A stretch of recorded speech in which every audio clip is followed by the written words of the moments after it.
حفظۃ النبوہ و ناشرۃ ولایہ، ام الکتاب، ام القرآن، ام الانوار، ام الائمہ، ام المعصومین، ام العلوم، ام الہدیٰ، ام الحسن، ام الحسین، ام المحسن، ام العباس و ام ابیہا السیدہ فاطمۃ الزہراء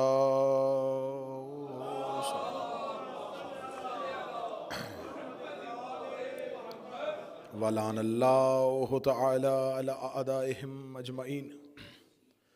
اما بعد فقد قال حق سبحانہ تعالی فی کتابہ المجید و فرقان الحمید، بسم اللہ الرحمن الرحیم، ومن یطع الرسول فقد اطاع اللہ بلندر صلوات۔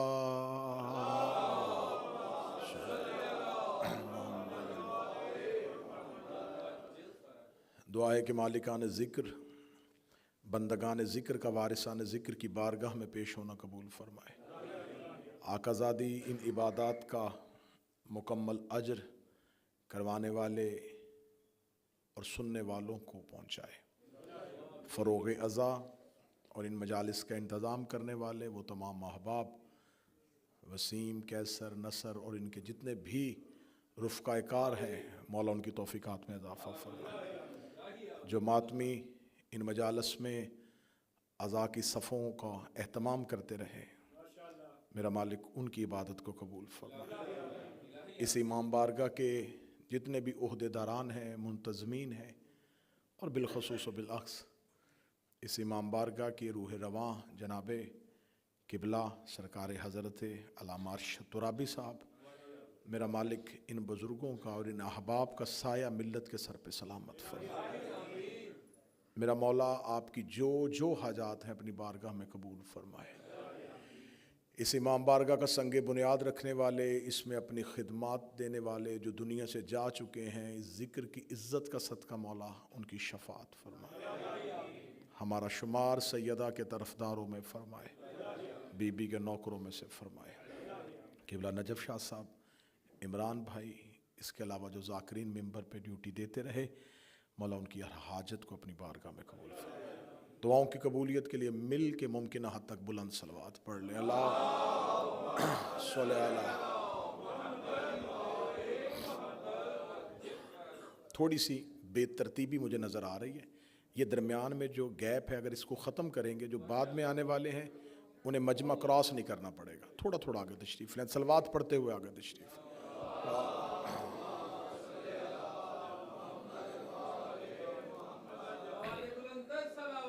اللہ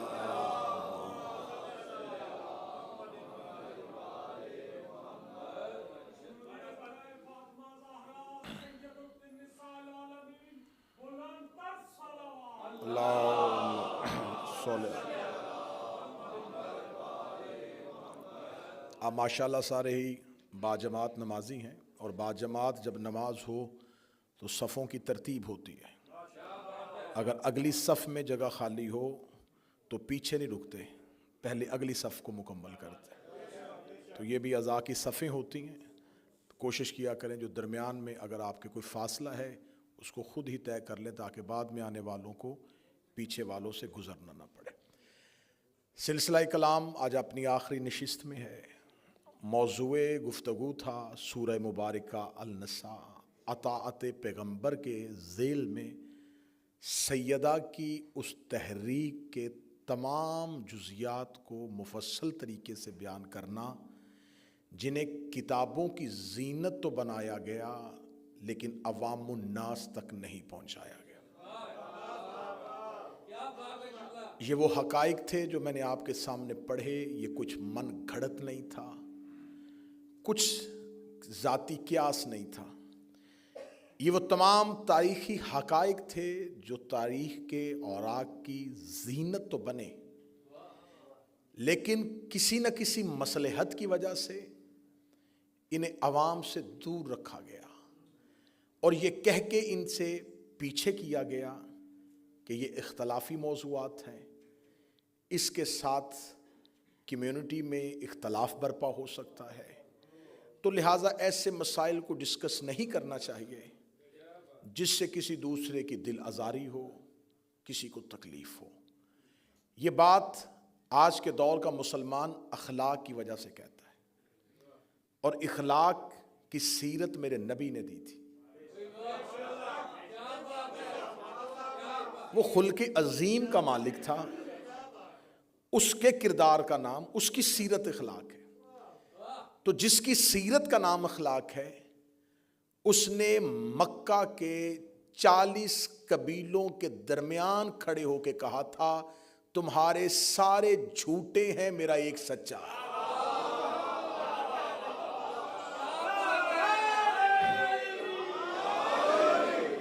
اور مشرکین مکہ نے اس رسول سے کہا تھا کہ آپ مکہ کا ماحول خراب کر رہے ہیں۔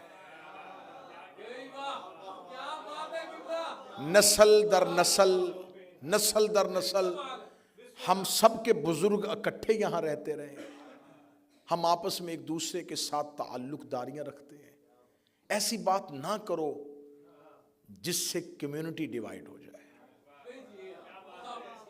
جس سے مکے کا مزاج بدل جائے۔ تو رسول اللہ نے فرمایا کہ مجھے اللہ نے یہی حق کا پیغام دے کے بھیجا ہے، تم مانو پھر بھی حق یہی ہے، نہ مانو پھر بھی حق یہی ہے۔ میں تم سے تمہارے خدا زبردستی چھڑوا تو سکتا نہیں، بتا تو سکتا ہوں۔ ہم عین رسول کی سنت پر عمل کر رہے ہیں، ہم تم سے زبردستی کسی کو چھڑوا نہیں سکتے، حق منوا تو سکتے ہیں، حق پہنچا تو سکتے ہیں، حق بتا تو سکتے ہیں۔ آپ نے جس کو ماننا ہے پھر اس حق کو سننے کے بعد آپ اسے مانیں۔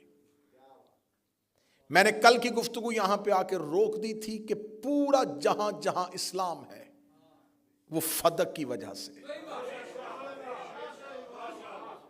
اگر کوئی کہے کہ اتنا اسلام فدق کی وجہ سے تو نہیں پھیلا، تو جب رسول نے پہلی تقریر کی تھی نا دعوت العشیرہ، وہ 40 کافروں میں کی تھی، پھر وہ 40 کافر مسلمان ہوئے تھے۔ آج پوری دنیا میں جتنے مسلمان ہیں یہ ان 40 کافروں سے شروع ہوئے تھے۔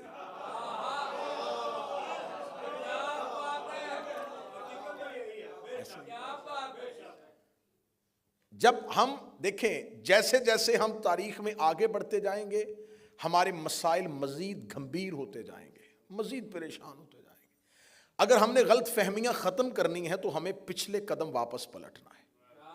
جیسے آگے بڑھتے جا رہے ہیں، کتابیں زیادہ ہوتی جا رہی ہیں، لوگ زیادہ ہوتے جا رہے ہیں، علماء زیادہ ہوتے جا رہے ہیں، بحثیں زیادہ ہوتی جا رہی ہیں، مذہب زیادہ، اس سے 100 سال پیچھے جائیں کتابیں بھی کم ہو جائیں گی، لوگ بھی کم ہو جائیں گے، پھر اس سے 100 سال پیچھے جائیں اور کمی آ جائے گی، پھر اس سے 100 سال پیچھے جائیں اور کمی آ جائے گی۔ جیسے جیسے ہم تاریخ کا فاصلہ الٹے قدم لیفا، اب یہ مدینہ مرکز میں تقریر شروع ہو چکی ہے جی، اب جب یہ مدینہ مرکز میں منبر پہ نبی کے جانشین کی حیثیت سے بیٹھ گئے، تو اب انہوں نے نظام اسلام کو صرف مدینے تک نہیں پہنچانا تھا۔ ایک یمن سے بندہ چلے، ایک مصر سے بندہ چلے، ایک دمشق سے بندہ چلے، ایک فارس سے آ جائے، ایک ہندوستان سے آ جائے، اسے نبی کو نہیں دیکھا، وہ نبی کی زندگی میں آیا ہی نہیں۔ یمن تک پیغام پہنچ گیا کہ مکہ میں ایک رسول آیا تھا جس نے مدینہ میں پہنچ کے بتا دیا ہے اور اس کا مذہب سچا ہے۔ وہ شخص جب چلتا چلتا مدینے پہنچا، نہ اس نے قرآن کی آیتیں دیکھی تھی، نہ اس نے نبی کے چہرے کی زیارت کی تھی، وہ مسلمان ہونا چاہتا تھا۔ اب اسلام کا مرکز اور کیپٹل تھا مدینہ۔ جب وہ مدینہ پہنچتا تھا تو وہ پہلا سوال کرتا تھا تمہارا نبی کہاں ہے؟ وہ دنیا سے چلے گئے۔ اس کے بعد جانشین کون ہے؟ اب میں پورے تاریخ کے اس واقعات کو یوں آپ کے سامنے نکالنے رکھا ہوں۔ اب جب وہ پہنچتا دربار میں اور آ کے سوال کرتا کہ جانشین پیغمبر کون ہے، وہ صاحب جو منبر پر بیٹھے، وہ آگے کہتا جی دیکھیں مجھے میرے گاؤں، میرے دیہات، میرے قصبے، میرے شہر تک پیغام پہنچا کہ ایک دنیا میں مذہب آ گیا ہے جو سچا ہے۔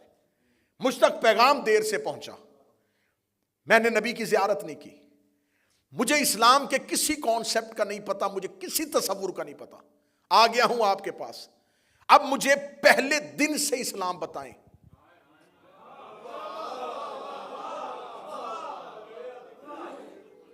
میں نے تو نبی دیکھا ہی نہیں، میں نبی کی محفل میں نہیں بیٹھا. آپ لوگ تو وہ تھے نا جو نبی کے پاس، اور آپ نبی کے جانشین ہیں. بتا سکتے ہیں کہ اللہ ہے تو نظر کیوں نہیں آتا؟ بتا سکتے ہیں کہ اس نے طاقت صرف فرشتوں کو کیوں دی ہے؟ بتا سکتے ہیں کہ تمہارے مذہب میں ابراہیم اور اسماعیل کا تصور کیا ہے؟ بتا سکتے ہیں کہ تم موسیٰ کی لوحوں کے بارے میں کیا یقین رکھتے ہو؟ کیا تمہیں خبر ہے کہ حواری نے عیسیٰ کون کون تھے؟ چلو یہ باتیں چھوڑو، تم مجھے بتاؤ تمہارے مذہب میں نمازیں 5 ہیں، کیوں 5 ہیں؟ اب جس کو یہ سب کچھ پتا تھا وہ گھر میں بند تھا. نوجوان میرا ساتھ دینا، میں تاریخی مجلس آپ تک پہنچانے لگا. وہ اکیلا نہیں تھا، وہ قرآن کے ساتھ تھا. کیونکہ قبلہ تائید فرمائیں گے کہ میرے آقا و مولا یہ ہے علی کی حکمت. مولا علی دربار خلافت میں آئے تھے کہ لے لیا تم نے ممبر رسول، یہ قرآن میں نے ترتیب نزولی کے اعتبار سے جمع کر دیا ہے، اس قرآن کو رکھ لو. اور یہ کہہ کے واپس بھیج دیا کہ علی نہ ہمیں تیری ضرورت ہے نہ تیرے جمع کیے ہوئے قرآن کی ضرورت ہے. اس علی سے قرآن نہیں لیا. آج تک مسلمان قرآن کو اس کی ترتیب نزولی کے اعتبار سے اکٹھا نہیں کر سکے.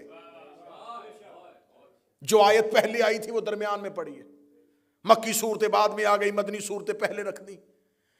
قرآن کو اگر آپ پڑھنا شروع کریں تو قرآن چلتے چلتے آیت ایک بتاتی آگے لہجہ بدل دیتی ہے.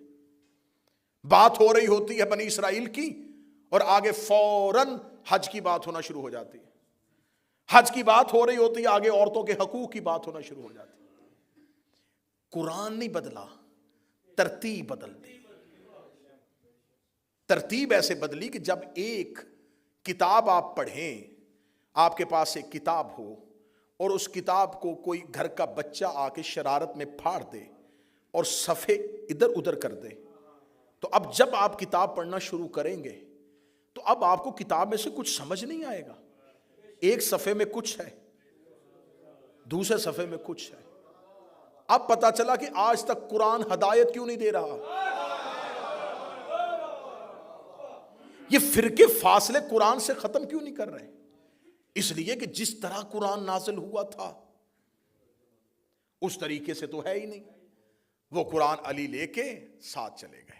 اب یہاں پر الزام لگایا جاتا ہے کہ شیعہ یہ کہتے ہیں کہ ان کا قرآن اور ہے. ہمارا قرآن اور نہیں ہے، قرآن یہی ہے، لیکن ترتیب وہ نہیں ہے جس طرح نازل ہوا تھا. اور یہ آپ بھی مانتے ہیں کہ قرآن کی پہلی آیت کہاں پڑی ہے، قرآن کی آخری آیت جو آئی تھی وہ کہاں پہ پڑی ہوئی ہے. اس کا مطلب ہے قرآن نزول کے اعتبار سے نہیں، جیسے نازل ہوا تھا ویسے نہیں. اب فوراً سوال کیا جاتا ہے کہ اچھا اگر یہ قرآن علی کے پاس تھا تو جب علی کی حکومت آئی تھی، جو سوال بعد میں تقریر پہ ہونا ہے میں اس کا جواب پہلے دینے لگا ہوں. پھر علی اپنے دور میں اس قرآن کو مسلمانوں کے لیے نافذ کر دیتے. اگر مولا امیر المومنین اپنی چوتھی خلافت میں وہ قرآن لے آتے جو علی نے گھر میں ترتیب نزولی کے اعتبار سے جمع کیا تھا تو اس کے بعد ہر آنے والا خلیفہ اپنا قرآن لے کے آتا اور الزام سارے کا سارا امیر المومنین پہ آتا کہ پہلے 3 خلفاء نے قرآن نہیں بدلا تھا. تو آج ہر گھر میں علیحدہ قرآن ہوتا. آج بڑے فخر سے جو سینہ چوڑا کر کے کہتے ہو نا مسلمانوں کا قرآن ایک ہے، علی کی وجہ سے ایک ہے، مولا امیر المومنین کی وجہ سے ایک ہے.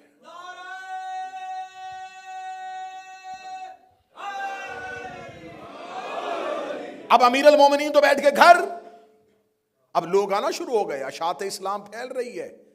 اب بھیجنا ہے لوگوں کو، مبلغ بنا کے بھیجنا، جاؤ تبلیغ کرو اسلام کی. جس نے تبلیغ کرنے جانا ہے اسے کچھ خبر ہوگی تو وہ جا کے تبلیغ کرے گا. وہ کسی قبیلے میں جائے گا، وہ کہے گا زکوٰۃ دو، وہ کہیں گے کیوں دیتے ہیں، وہ کیا بتائے گا. اب جس کے پاس سارے راز تھے وہ گھر کے اندر ہے، اس سے مدد لینی نہیں تھی. اب اپنا دین بنانا شروع کیا. اب سب سے پہلا حملہ یہ ہوا کہ نماز کا طریقہ بدلو. میں کہانی کھول رہا ہوں. اگر طریقہ وہی رہا جو علی کا ہے تو پھر ہم میں اور اس میں کیا فرق ہوگا؟ پھر جب طریقہ بدلا تو طریقہ قرآن کی آیت سے نہیں بدلا. قادسیہ سے غلام آئے قیدی, انہیں کھڑا کیا گیا, وہ ہاتھ باندھ کے سر جھکا کے کھڑے تھے, تو کسی نے دیکھ کے کہا کتنا عاجز ہے یہ طریقہ, کتنا رحم آیا مجھے انہیں دیکھ کے. اگر مسلمان بھی اللہ کی بارگاہ میں ایسے جائیں تو اللہ کتنا رحم کرے گا. چلو کل سے ہم نماز ایسے پڑھیں گے. یہ کیسے ہوا؟ میں حقائق پڑھ رہا ہوں. یہ کیسے ہوا؟ قرآن کی آیت سے نہیں, ایک ذاتی سوچ سے. یہ کس نے بدلا؟ اگلی سطر مجھے آخری بندے تک تائی چاہیے. یہ اس نے طریقہ بدلا جس نے زہرا سے کہا تھا کہ کہاں لکھا ہوا ہے.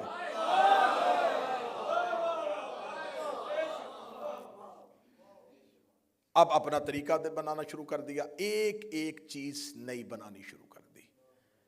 حتیٰ کہ جب حاکم شام کا دور آیا تو اس سے آگے دربار میں ایک بندے نے پوچھا کہ نماز پڑھتے ہوئے آنکھیں بند رکھنی چاہیے کہ کھولنی چاہیے؟ اسے کہا مسجد میں جا کے علی کے کسی شیعہ کو دیکھنا, اگر وہ بند کرتا ہو تم کھول لینا, وہ کھولتا ہو تو بند کر لینا. یہ میں باعث مزاح بات نہیں کر رہا کہ دین بنایا جا رہا تھا علی کی مخالفت میں. جو علی کرے گا ہم نہیں کریں گے, جو علی کہے گا وہ ہم نہیں کریں گے. آج فرق کیا ہوا, آج اثر کیا ہوا؟ آج ہم سے سوال کیا جاتا ہے, حضور ماتم کرتے ہو, کہاں لکھا ہے؟ قرآن میں کہاں لکھا ہے؟ کڑی پہننا قرآن میں کہاں لکھا ہے؟ زلجنا نکالنا قرآن میں کہاں لکھا ہے؟ اچھا ہمیں فخر ہے, میں جب بھی اب یہ بات کرتا ہوں تو میں ممبر سے اپنی قوم سے کہا کرتا ہوں فخر کیا کرو, ہم علی کے نوکر ہیں. ساری زندگی خلافتوں نے سوال علی ہی سے کیا تھا. جو چپ بیٹھے ہو تمہاری اپنی مرضی ہے. ہر سوال علی سے آ کے کرتے تھے, علی یہ کہاں لکھا ہے, علی یہ کہاں لکھا ہے, علی یہ کہاں لکھا ہے. زندگی میں علی بتاتے رہے, اب علی والوں سے پوچھا جا رہا ہے یہ کہاں لکھا ہے, یہ کہاں لکھا ہے, یہ کہاں لکھا ہے. تو میں کہا کرتا ہوں کہ اگر ہم بتا بھی دیں کہاں لکھا ہے, آپ نے پھر بھی نہیں کرنا, تو آپ کس لیے دیکھنا چاہتے؟ اگر آپ نے سب کچھ قرآن ہی سے دیکھنا ہے تو میں آج آخری مجلس میں سوال رکھ رہا ہوں آپ کے سامنے, یہ جو آپ نے نبی کے بعد طریقہ خلافت کا لیا, یہ قرآن میں کہاں لکھا ہے؟ بات ختم کرنے لگا ہوں جی, جھگڑے آسان کرنے لگا ہوں, لڑائیاں ختم کرنے لگا ہوں, شیعہ سنی کو ایک دوسرے کے قریب کرنے لگا ہوں. جائیں جا کے مذہب اہل سنت کے بڑے سے بڑے اسکالر کو اٹھا لینا, اس کی کتاب اٹھا لینا, اگر زندہ ہے تو اس سے جا کے پوچھ لینا کہ ہمیں بتائیں کہ سنت کسے کہتے ہیں اور بدعت کسے کہتے ہیں. اس کا سنت آسان ترین ترجمہ یہ ہے, نبی جو کام کہے اور کرے اس پر عمل کرنا اسے سنت کہتے ہیں. نبی جو زندگی میں کہے اور کرے اس کو کرنا اسے سنت کہا جائے. یہ آسان ترین ترجمہ ہے. نبی اپنی زندگی میں جس کام کا حکم دے اور جو کر کے دکھائے اس پر عمل کرنا اسے سنت کہتے ہیں. ہم نے اہل سنت کے علماء سے پوچھا بدعت کسے کہتے ہیں؟ اس کا جو کام نبی نے اپنی زندگی میں نہ کیا ہو اور نبی کے بعد کیا جائے اسے بدعت کہتے ہیں. اس کا مطلب سنت وہ جو نبی کہے اور کرے, بدعت وہ جو نبی کے بعد شروع ہو. اگر گھر میں بیٹھ کے گالی دینی ہے تیری اپنی مرضی ہے, سوشل میڈیا پہ میرے مذہب کا مذاق اڑانا تیری مرضی ہے, ورنہ حقیقت میں تیری گردن کے اوپر لے کے کھڑا ہو. تیرے علماء نے مانا ہے جو نبی کہے اور کرے وہ سنت, جو نبی کی زندگی میں نہ ہو اور بعد میں ہو وہ بدعت ہے. پھر تجھے ماننا پڑے گا غدیر نبی کی زندگی میں تھا, سقیفہ نبی کے بعد تھا. غدیر سنت ہے, سقیفہ بدعت ہے.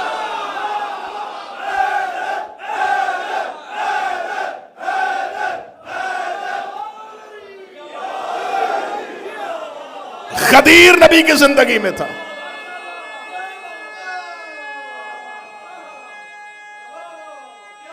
بسم اللہ. غدیر نبی کی زندگی میں تھا, سقیفہ نبی کے بعد تھا. اور یہ فیصلہ تیرے علماء کر چکے ہیں، جو زندگی میں کہے اور کر کے دکھائے۔ غدیر میں منہ سے کہہ رہا تھا، ہاتھ پکڑ کے دکھا رہا۔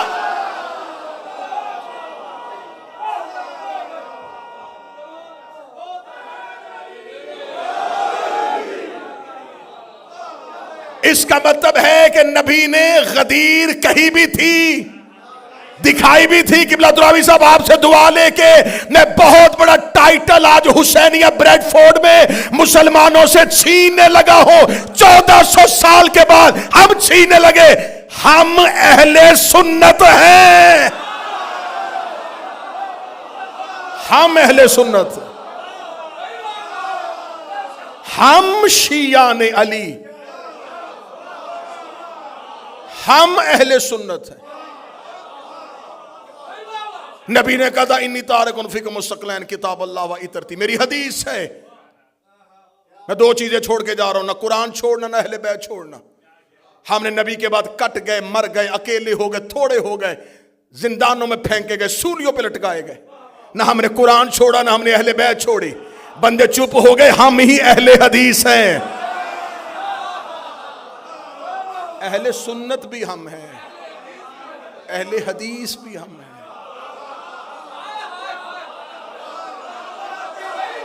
سنت پر بھی عمل ہم نے کیا، حدیث پر بھی عمل ہم نے کیا۔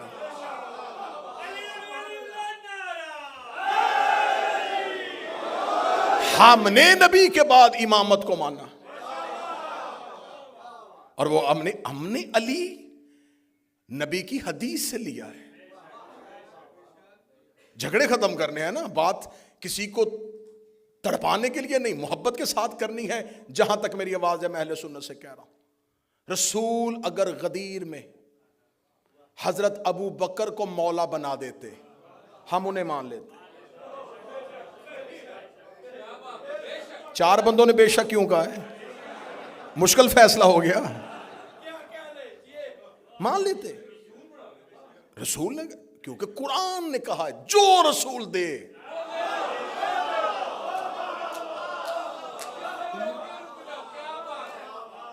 جسے روکے اسے رک جاؤ۔ رسول نے ہمیں علی دیا۔ جھگڑے ختم کرو، غدیر زندگی میں ہے، ثقیف آباد میں، غدیر میں 1.25 لاکھ صحابی ہیں، ثقیفے میں 40 یا 70 لوگ ہیں۔ زیادہ سے زیادہ تعداد شبلی نما نے لکھ دی 300 اور 1.25 لاکھ کا پھر بھی مقابلہ نہیں۔ غدیر میں رسول نے ممبر بنایا ہے، ثقیفہ میں جھگڑا ہو رہا تھا، غدیر میں نبی نے خطبہ دیا ہے، ثقیفہ میں دنگا اور فساد ہو رہا تھا، غدیر میں نبی نے علی کا ہاتھ پکڑا ہے، ثقیفہ میں حضرت عمر نے حضرت ابو بکر کا ہاتھ پکڑا ہے، غدیر میں رسول نے کہا تھا یہ میرا مولا ہے، ثقیفہ میں حضرت عمر نے کہا تھا اسے میں خلیفہ بناتا ہوں۔ اب فیصلہ گھر جا کے کرنا، قبر کی رات بڑی اندھیری ہے، اور کفن میں جیب نہیں ہوتی، قبر میں الماری نہیں ہوتی، اندھیری رات ہے، فرشتوں کو جواب دینا ہے۔ غدیر میں خلیفہ مصطفیٰ نے بنایا ہے، ثقیفہ میں خلیفہ حضرت عمر نے بنایا ہے۔ فیصلہ گھر جا کے کرنا، قرآن میں اطاعت نبی کی واجب ہے یا حضرت عمر کی واجب؟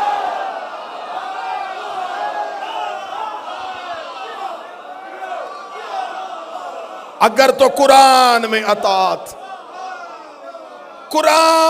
اطاعت حضرت عمر کی واجب۔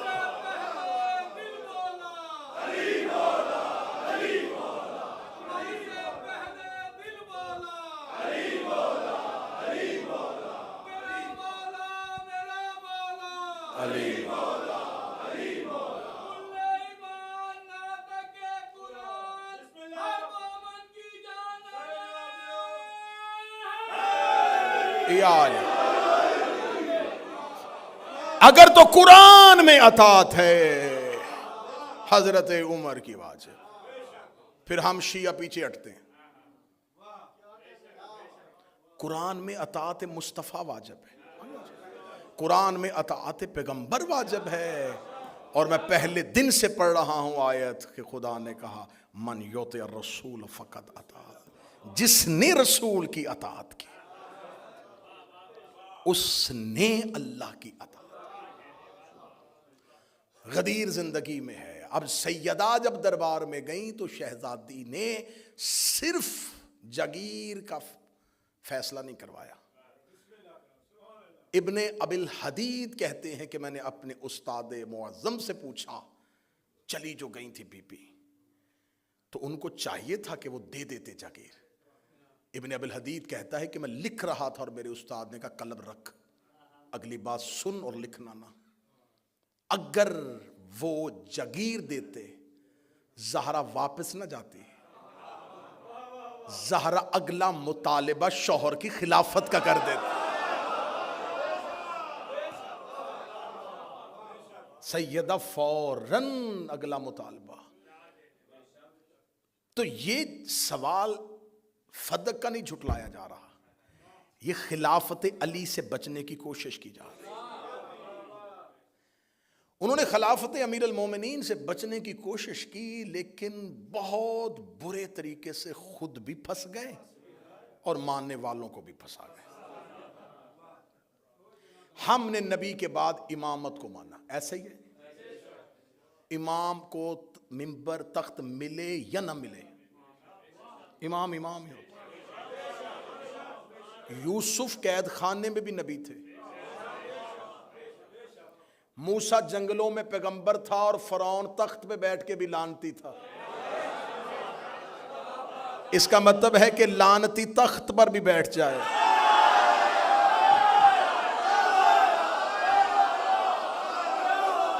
وہ لعنتی ہی رہتا ہے. میں نے لعنتی کی بات کی ہے, اور میرا مجمع بہت پڑھا لکھا ہے, انہیں پتا ہے کہ میں نے لعنتی ہی کی بات کی ہے.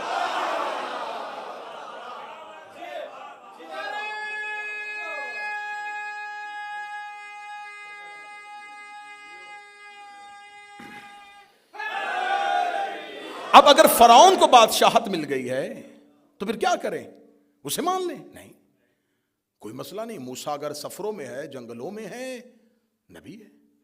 یوسف قید خانے میں نبی ہے. یہ اللہ کے عہدوں کو زمینی عہدوں کی ضرورت نہیں ہوتی, زمین والوں کو ضرورت ہے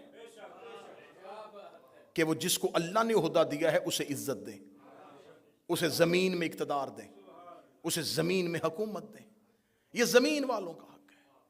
ان کو کوئی پرواہ نہیں ہے کہ ان کو یہ تخت دیں گے تو وہ امام ہوں گے. امام میں اور خلیفہ میں کتنا زمین آسمان کا فرق ہے. خلیفہ کی جب بیعت نہیں ہوتی تو گھر سے نکلتا ہے تو وہ عام مسلمان ہوتا ہے, عام انسان ہوتا ہے نا, کیونکہ ابھی بیعت ہی نہیں ہوئی. ممبر پہ آیا, لوگوں نے بیعت کرنی شروع کی تو وہ خلیفہ بن گئے. اس کا مطلب یہ ٹائٹل اس نے نہیں بدلا, لوگوں نے بدلا, کیونکہ خلیفہ بنا ہے لوگوں کی بیعت سے. نہ لوگ بیعت کرتے نہ خلیفہ بنتا. گھر سے نکلا تھا تو ایک عام پبلک تھا, لوگوں نے بیعت کر دی, خلیفہ بن گیا. امام گھر سے نکلے تب بھی امام ہے, اکیلا مسجد میں نماز پڑھ کے واپس چلا جائے پھر بھی امامت کی. ہاں, زمینی صورتحال بدلنے سے عزت اور عہدہ نہیں بدلتا. اب فقہ کس نے بتانی تھی؟ امام نے.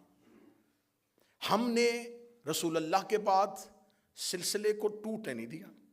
رسول کے فوراً بعد ہم نے مولا علی کو مان لیا. مولا علی نے ہم تک فقہ پہنچا دی, مولا کے بعد مولا حسن نے پہنچا دی, اس کے بعد مولا حسین. ہر دور کا امام فقہ پہنچاتا گیا. ادھر فقہ کا کوئی بندوبست نہیں ہے, ادھر صرف بادشاہت ہے, خلافت, پہلا خلیفہ, دوسرا خلیفہ, تیسرا خلیفہ, چوتھا خلیفہ. بعد میں یاد آیا کہ ہمارے پاس تو امام ہے ہی نہیں. میں حقائق پڑھ رہا ہوں. اب آج اہل سنت کے جتنے بھی اسکول آف تھاٹ ہیں, حنفی ہیں, شافعی ہیں, حنبلی ہیں, مالکی ہیں, یہ سارے کے سارے اسکول آف تھاٹس کہتے ہیں کہ جو ہمارا سب سے پرانا بزرگ ہے وہ ابو حنیفہ ہے. یہ سب سے پہلے آئے تھے. یہ جب آئے ہیں اس وقت تک حکومت پہنچتی چوتھے دور کو کراس کرتے ہوئے پانچویں دور کے قریب پہنچ گئی. 4 خلافتوں کا دور گزر گیا اور مسلمانوں کے پاس ابھی تک کوئی فقہ نہیں تھی. تم نے پہلا امام بنایا ابو حنیفہ کو. جب تک وہ امام نہیں بنے تھے تم کس کی فقہ پر عمل کرتے تھے؟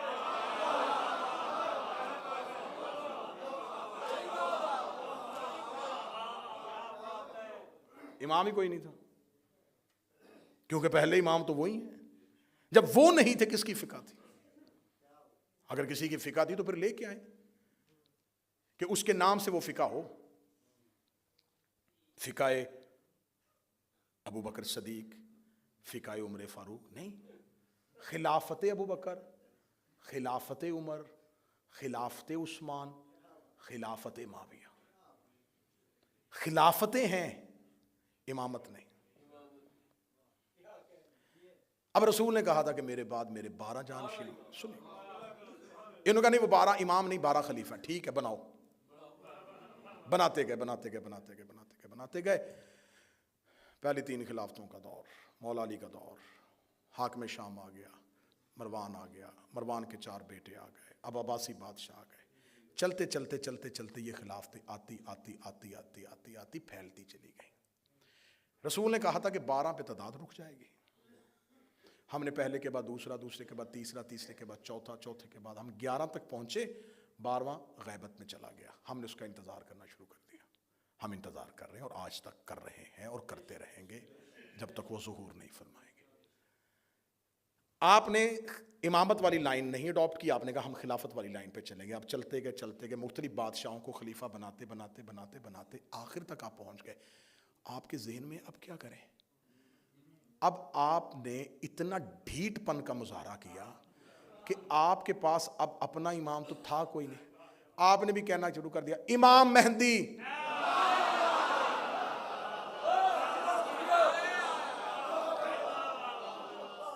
اچھا امام علی نہیں کہا؟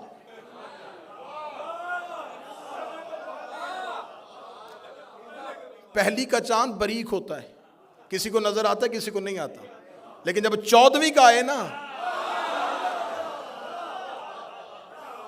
علی امامت کا پہلی کا چاند ہے، میرا مہدی 14ویں کا چاند ہے. امام علی نہیں کہا. اچھا یہ تمام جگہوں پہ جان بوجھ کے مولا علی کو امام نہیں کہا، حضرت علی امام لفظ آیا ہی نہیں. جب دیکھا نا کہ ادھر خلافت میں یزید آ گیا ہے، امام حسین کہو حضرت حسین. مرضی میں تھوڑے تھوڑے امام کیوں؟ مولا علی کو امام کہا نہیں، جب دیکھا ادھر خلافت میں یزید آ گیا ہے ساتھ ہی نکل کے نہیں امام حسین. اب کہو نا خلیفہ یزید.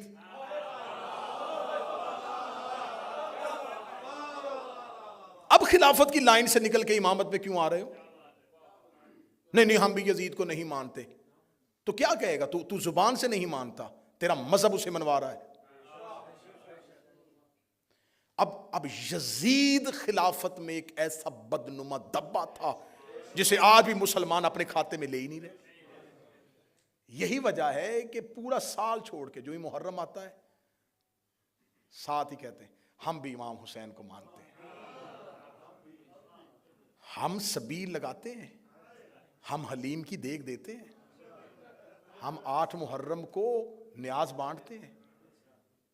اب امام حسین کے کیمپ میں آنے کی کوشش کی جا رہی ہے کیونکہ اب یزید برداشت نہیں ہو رہا. اب امامت کے کیمپ میں آنے کی کوشش نہیں اب ہم امام حسین کو مانیں گے، ہم بھی امام حسین کو مانتے، ہم بھی امام حسین کو مانتے. اتنی آسانی سے حسین ہم نے بھی نہیں دینا.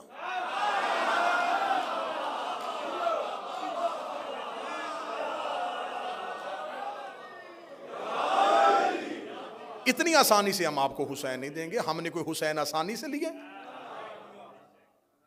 ہم آسانی سے حسین نہیں دیں گے کہ آپ آج اور آگے ہم یہ حسین کو مانتے. اب آپ نے حسین کو نہیں. حسین ایک نظام کا نمائندہ ہے، یزید بھی ایک نظام کا نمائندہ ہے. حسین اپنی مرضی سے امام نہیں بنے، اسی نظام کے تحت امام بنے. سطر اگلی بڑی مشکل ہے، کم کلیجوں سے نیچے اترے گی۔ یزید بھی مرضی سے خلیفہ نہیں بنا،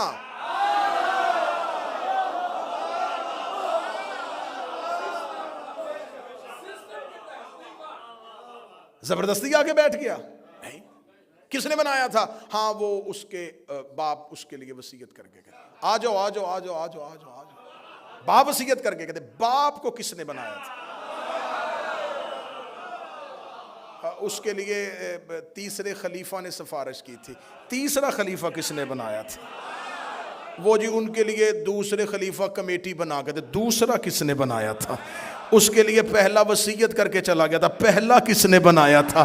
وہ جی سقیفے میں مسلمانوں نے بنایا تھا۔ پھر مان جا یزید سقیفے کی پیداوار ہے۔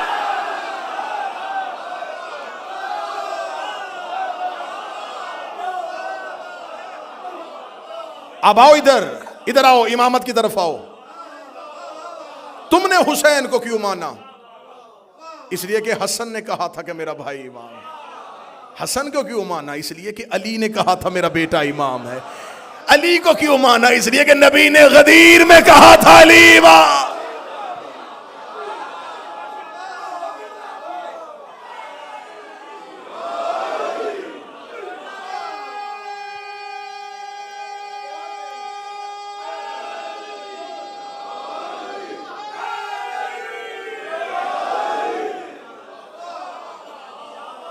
یہ ہے سیدہ کی تحریک۔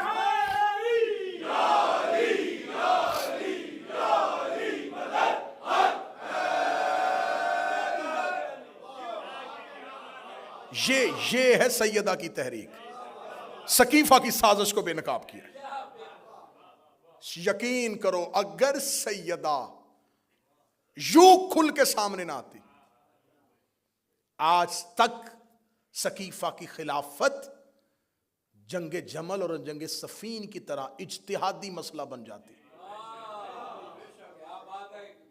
اجتہادی مسئلہ بن جاتی۔ ہاں بس ٹھیک ہے اجتہاد ہو گیا تھا، نہیں، سیدہ مخالفت میں آ گئی۔ سب سے پہلی مخالفت نبی کی بیٹی نے کی۔ ہمیں کہتے ہیں انہیں مان جو، مان جو، مان جو، کیسے ماننے؟ زہرا نے مخالفت کی ہے۔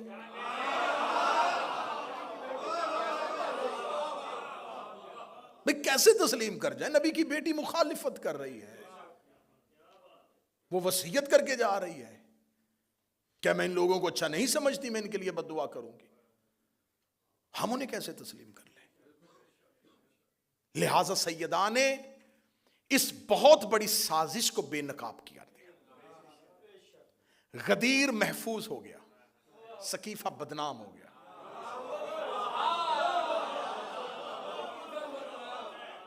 بدنام کر دیا نبی کی بیٹی نے اپنی تحریک کے ساتھ۔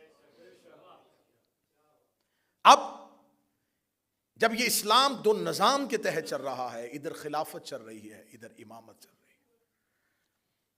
خلافت والے اپنی خلافتیں بانٹتے بانٹتے بانٹتے پہنچتے پہنچتے آپس میں جھگڑے، آپس میں اختلافات۔ امامت مطمئن ہو کے چل رہی ہے۔ خلیفہ کے بیٹوں میں جھگڑا ہوا ہے۔ میرے پاس اب وقت نہیں رہا، بھائی نے بھائی قتل کیا ہے، بیٹے نے باپ کی آنکھوں میں آگ کی سلائیاں دی ہیں۔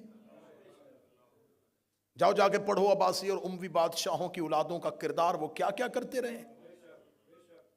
وہاں حکومتوں کی لڑائی اور جھگڑے ہوئے۔ امام کے جانے کے بعد کسی امام کے 11 بیٹے، 13 بیٹے، 9 بیٹے، 8 بیٹے، کوئی جھگڑا نہیں۔ انہیں پتا تھا امام ہم نے نہیں بنانا، اللہ طے کرے گا اور جو ہوگا وہ اگلا امام۔ خلافت کے گھر جھگڑا رہا، امامت کے گھر جھگڑا نہیں ہوا۔ امام مطمئن رہے، انہیں پتا تھا۔ امام کے بیٹوں نے اختلاف نہیں کیا امامت میں کہ مجھے امام بناؤ میں امام بنوں گا، نہیں، وہ مطمئن ہے۔ وہ کس لیے مطمئن؟ انہیں پتا تھا کہ امام ہم نے نہیں بنانا۔ جب امام کے بیٹے مل کے امام نہیں بناتے، سر نہ ہلانا، زبان سے بولنا، جب امام کے بیٹے مرضی سے امام نہیں بناتے تو غلام کے بیٹے مرضی سے امام کیسے بناتے؟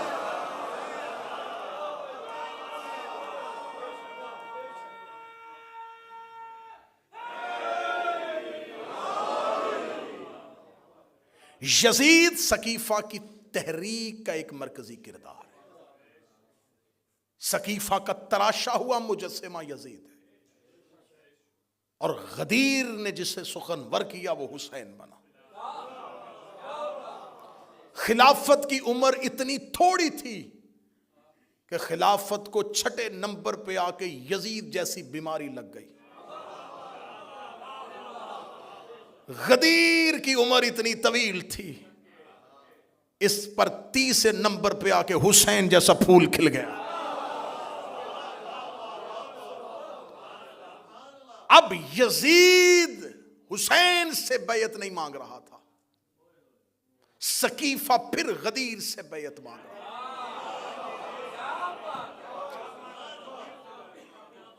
حسین کربلا میں آئے، لشکر نہیں ٹکرا رہے، دو نظام آپس میں ٹکرا رہے۔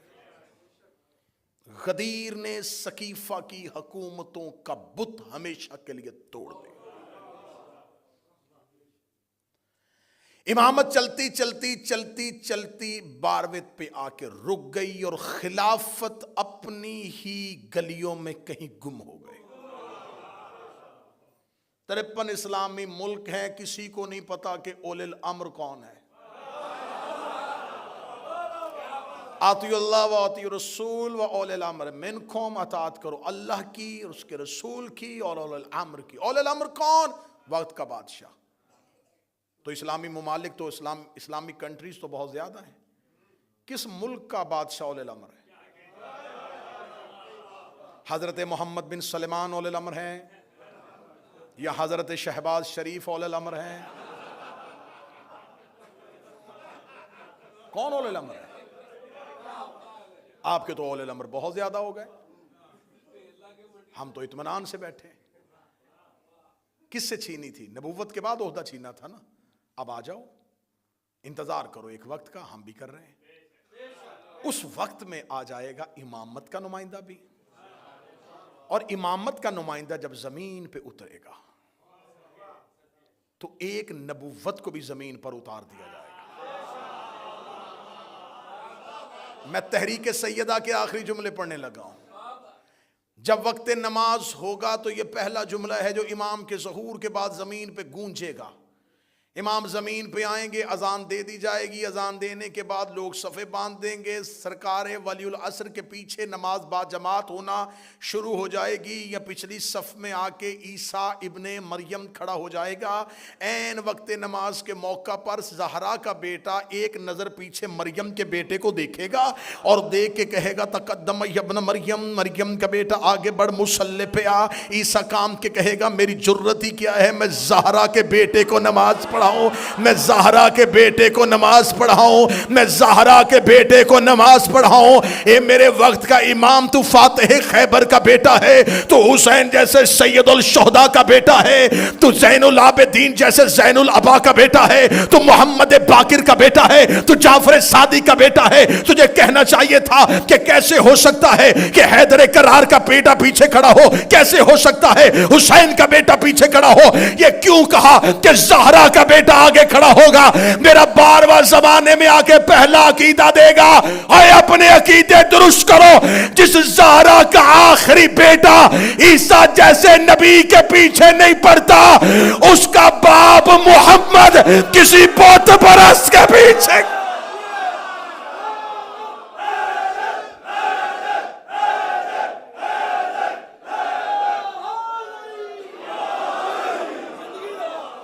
انتقام میں حجت شروع ہوگا زہرا کے دشمنوں سے۔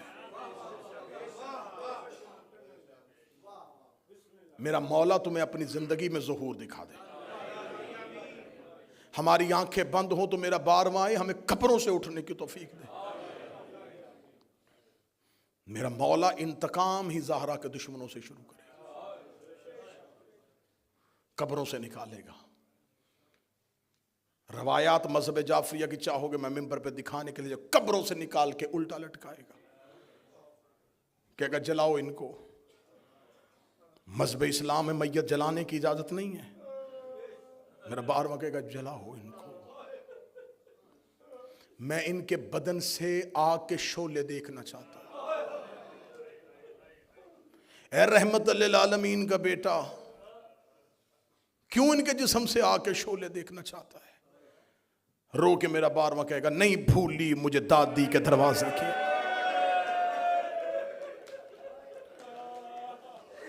جلتے ہوئے شعلوں میں روتی رہی ہے زہرا،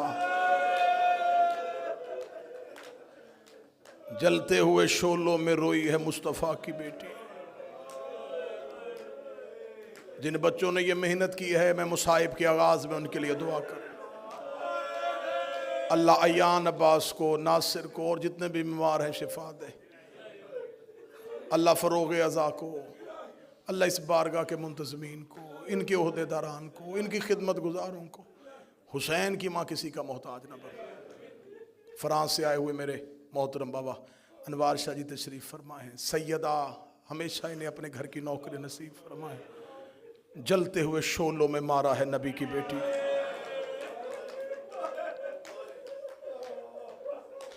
یہ آواز میری یہاں تک نہیں رہے گی، میں بار بار کہہ رہا ہوں یہ مجلسیں پوری دنیا میں سنی جا رہی ہیں، ہزاروں لوگ ان مجلسوں کو سن رہے ہیں.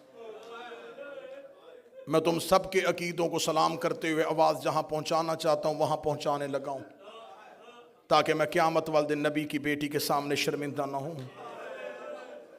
مسلمانوں تمہارے مذہب میں اگر چور قرآن پہ ہاتھ رکھ کے قسم دے دے تم اس کی قسم مان لیتے ہو، قاتل قرآن اٹھا لے تو مان لیتے ہو.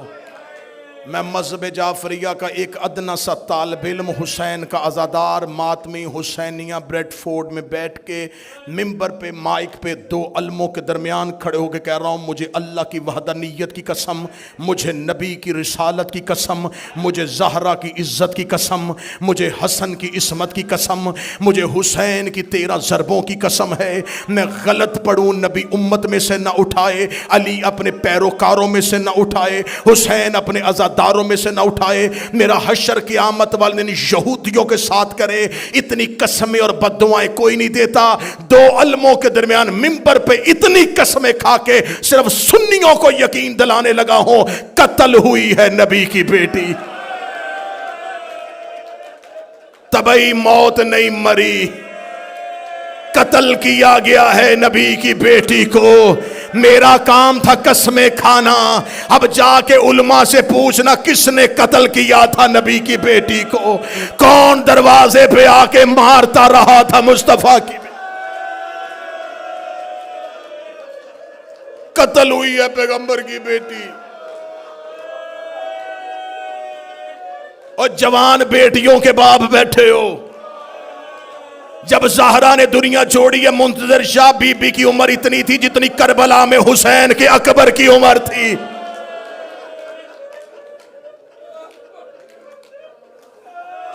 جس کی چھوٹی اولاد ہے مجھے بول کے گواہی دینا. اولاد چھوٹی ہو اللہ ہر ایک کے ماں باپ سلامت رکھے. اللہ حسیب تیرے باپ کے درجات بلند فرمائے. میں ممبر پہ دعائیں دیتا ہوا جملے پڑھتا جا رہا ہوں. ماں باپ کا سایہ اولاد پہ اللہ سلامت رکھے. اولاد چھوٹی ہو نا، باپ مر جائے ماں بچے پال لیتی ہے. اللہ نہ کرے کوئی اولاد چھوٹی ہو اور ماں مر جائے، پھر باپ سے بچے پالے نہیں جاتے. اولاد چھوٹی ہو اور ماں بیمار ہو نا، کوئی پوچھنے کے لیے آئے تو رو رو کے کہتی ہے مجھے زندگی سے محبت نہیں ہے لیکن دعا کرو اللہ مجھے صحت دے دے، میرے بچے بڑے چھوٹے ہیں. بچے چھوٹے ہوں تو ماں کو موت سے ڈر لگتا ہے. ماں رو رو کے کہتی ہے میں نہ مروں، میری بیٹیاں بڑی چھوٹی ہیں، میرے مرنے کے بعد میرے بچے رل جائیں گے. ہر ماں کی حسرت ہوتی ہے میں بیٹوں کے چہرے دیکھوں، میں بیٹیاں عزت کے ساتھ گھر بھیجوں. پردے میں میری بہنیں بیٹیوں کے لیے دعا کر رہا ہوں اللہ تمہیں اولاد کے سر پہ سلامت رکھے. ماں کینسر کی مریضہ بھی ہو، اسے موت سے ڈر لگتا ہے کہ میرے بچے بڑے چھوٹے ہیں. زہرا کی اولاد چھوٹی تھی اور بابے کی قبر پہ آگری بابا میں مرنا چاہتی ہو، بابا اب زہرا کو موت دے دے، بابا انہوں نے مجھے بڑا ستایا. منہ سے موت مانگی ہے نبی کی بیٹی. آج ہم سے کہتے ہو ان کی عزت کریں. خدا نے جتنے عدد خلق کیے اتنی دفعہ ان پہ لعنت. رلایا ہے انہوں نے نبی کی بیٹی کو.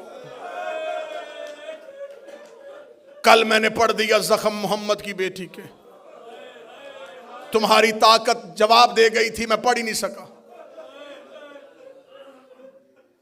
میں دیکھ رہا تھا کل پڑھتے ہوئے مجمع سے لوگ بے ساختہ ہاتھ جوڑ رہے تھے. عمران بھائی مجھے خبر ہو گئی، میں علموں کے درمیان کھڑا ہوں. ابھی میں نے پورے زخم نہیں پڑھے، پورے زخم میں نے تمہیں نہیں سنائے. زہرا کی تدفین کے بعد علی کی آواز آئی سب گھر کو چلے جاؤ. حسن حسین کو گھر بھیج دیا. علی اکیلے بیٹھے رہے. عبداللہ ابن مسعود کہتا ہے میں تھوڑی دیر کے بعد جنت البقیع میں پہنچا تو علی جیسا امام ایڑیاں رگڑ کے رو رہا تھا. عبداللہ ابن مسعود کہتا میں نے پہلی بار علی کو بچوں کی طرح روتے دیکھا. میں نے علی کے پاؤں تھامے، میں نے رو کے کہا یا علی ایسے کیوں رو رہے ہیں؟ رو کے دے عبداللہ میرے گلے میں باہیں ڈال، مجھ سے مدینے میں کوئی درد نہیں سن رہا. میں بیٹوں کے سامنے رو نہیں سکتا، میں بچیوں کے سامنے رو نہیں سکتا. عبداللہ جب میں زہرا کو غسل دے رہا تھا زہرا کی پسلیاں ٹوٹی ہوئی تھی، زہرا کی پسلیاں شہید ہو چکی تھی. کتنی زخمی تھی محمد کی بیٹی، کتنی زخمی تھی محمد کی بیٹی. اور شیعو ہم تمہارے ڈر سے نبی کی بیٹی کے درد نہیں پڑتے. برداشت کرو تو سینے پہ ہاتھ رکھنا. میں جملہ پڑھوں، دروازہ جلنے سے لے کے شہادت کی رات تک زہرا بیٹوں سے چہرہ چھپاتی رہی. رو رو کے کہتی رہی ہے میرا چہرہ نہ دیکھنا. ایک دن آ کے حسن نے کہا تھا اماں چہرہ کیوں چھپاتی ہیں؟ رو کے کہا جب میں مر جاؤں میرے کفن کے بند کھول لینا. شہادت کی رات حسن ماں کے جنازے پہ آئے. حسن نے بی بی کے کفن کے بند کھولے. حسن نے دروازے سے بابے کی تلوار نکالی. حسین کی آواز آئی حسن کہاں جا رہا ہے؟ رو کے کہا بدلہ لینے جا رہا ہوں. رو کے کہا اب کیوں لینے جا رہا ہے؟ کہنے لگا میں نے اماں کا کفن ہٹایا ہے، میری ماں کے چہرے پہ تماچوں کے نشانے اور جیسے سکینہ زخمی ہوئی تھی.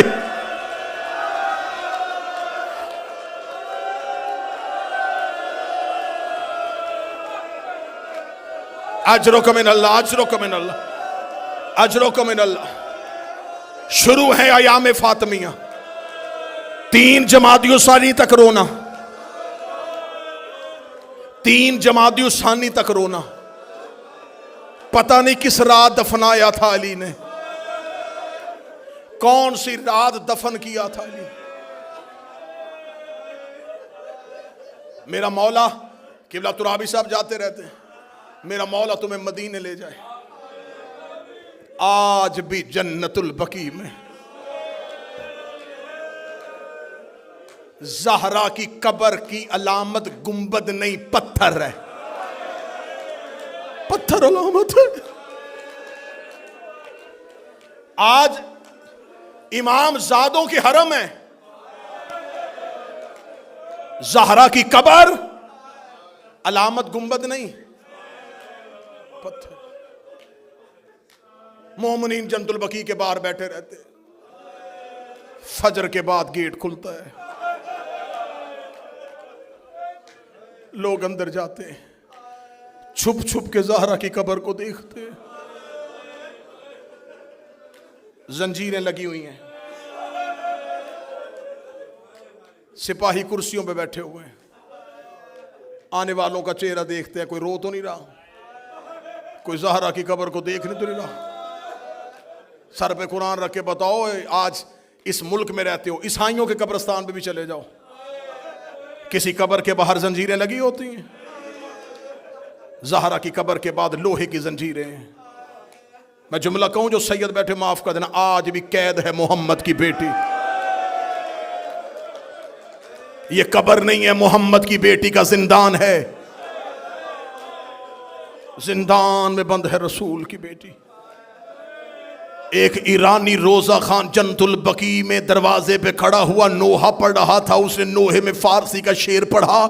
اس نے کہا یا رسول اللہ آپ کا ایک بیٹا ایران آیا تھا, کبھی مشہد آ کے دیکھ, ہم نے تیرے بیٹے کا روزہ کتنی محبتوں سے بنایا ہوا ہے. یا رسول اللہ کاش تیری بیٹی ایران آ جاتی, ہم بیٹیوں کے زیور بیچ دیتے, تیری زہرا کی قبر اداس نہ رکھ.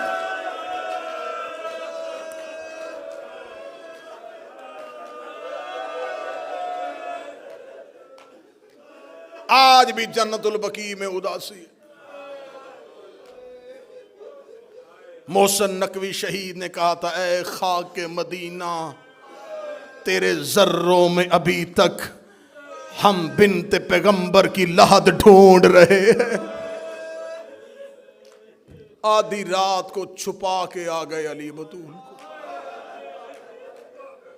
کل میں نے پڑھ دیے تھے زہرا کے جتنے زخم تم برداشت کر سکتے تھے, آج سیدہ کا اٹھتا ہوا جنازہ سننا.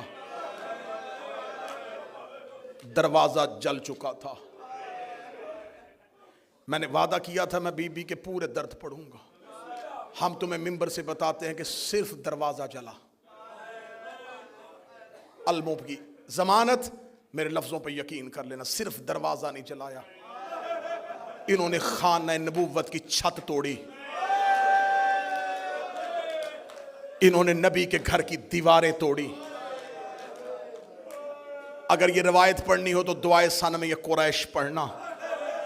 علی محراب میں کہتے تھے اللہ لعنت کرے جنہوں نے خانہ نبوت کی چھت کو پھاڑ ڈالا, جنہوں نے اس کی دیواروں کو منہدم کر دیا, جنہوں نے اس گھر کی چھت کو زمین سے ملا دیا. صرف دروازہ نہیں جلا, دیواریں ٹوٹ گئیں, چھت گر گئی. ایک خستہ ٹوٹا اور جلا ہوا گھر جس میں ایک زخمی ماں اپنی چادر کے نیچے اپنی 2 بیٹیاں چھپا کے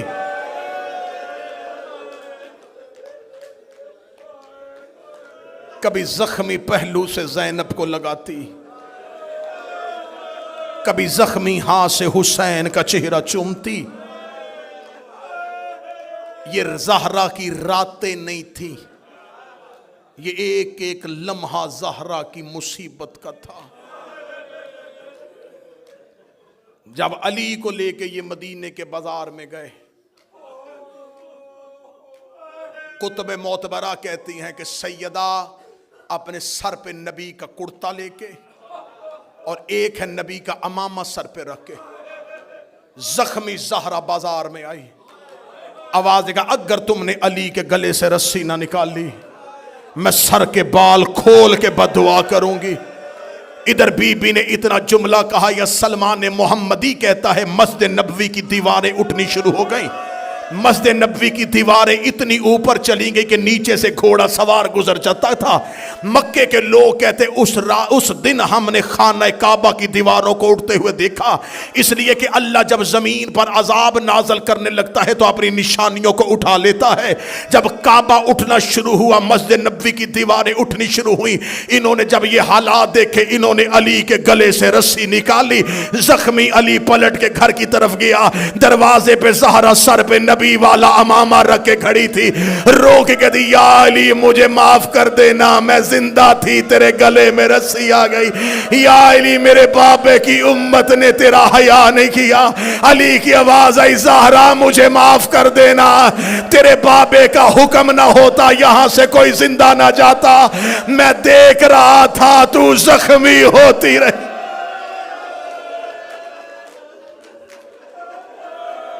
گھر میں آ گئے علی, گھر میں آ گئی زہرا.